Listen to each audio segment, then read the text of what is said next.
अगर एक दिन आपकी आंख खुले और आप खुद को दुनिया से कटे हुए एक रहस्यमयी वीरान द्वीप पर पाए सो, जहां हर तरफ मौत मंडरा रही हो। यही डरावना सपना जैक के साथ हकीकत बन जाता है। जैक की आंख खुलती है तो वह खुद को एक सुनसान जंगल में अकेला पाता है। घबराकर वह भागता है, लेकिन जंगल से बाहर निकलते ही उसके होश उड़ जाते हैं। चारों तरफ सिर्फ अथाह समुद्र दिखाई देता है। तभी दूर से किसी की दर्दनाक चीख सुनाई देती है। आवाज का पीछा करते हुए जैक वहां पहुंचता है जहां एक भयानक विमान हादसा हुआ है। यात्री विमान 2 हिस्सों में टूट चुका है और हर तरफ तबाही का मंजर फैला हुआ है। घायल लोगों की चीखें गूंज रही हैं।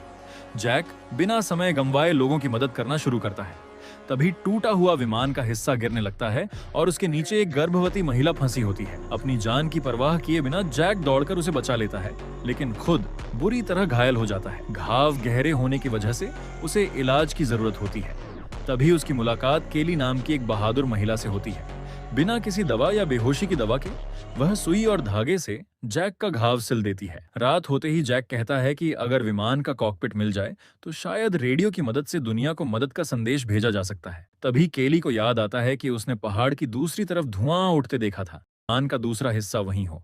लेकिन तभी पूरे जंगल में एक अजीब और डरावनी आवाज गूंजने लगती है। अगले दिन जैक, केली और सैम कॉकपिट की तलाश में निकल पड़ते हैं। कठिन सफर के बाद उन्हें विमान का अगला हिस्सा मिल जाता है, लेकिन वहां मौजूद सभी लोग मर चुके होते हैं। सिर्फ कप्तान जिंदा होता है, जिसकी सांसें बस किसी तरह चल रही होती हैं। कप्तान बताता है कि जैसे ही विमान इस इलाके में पहुंचा, अचानक उसका सिग्नल गायब हो गया। फिर एक रहस्यमयी तूफान आया जिसने पूरे विमान को चंद सेकंड में तबाह कर दिया। सबसे बुरी बात यह थी कि बैकअप रेडियो भी पूरी तरह नष्ट हो चुका था। तभी वही डरावनी आवाज फिर सुनाई देती है। इस बार वह पहले से कहीं ज्यादा करीब होती है। अचानक एक विशाल काला साया बिजली की रफ्तार से आता है और घायल कप्तान को सबके सामने घसीटकर घने जंगल में ले जाता है। तीनों की रूह कांप जाती है। अब उन्हें समझ आ जाता है कि इस रहस्यमयी द्वीप पर वे अकेले नहीं हैं। यहाँ कोई खतरनाक और रहस्यमयी शिकारी मौजूद है। अगर आपको ये कहानी पसंद आई हो तो वीडियो को लाइक करें, चैनल को सब्सक्राइब करें और बेल आइकन जरूर दबाएं।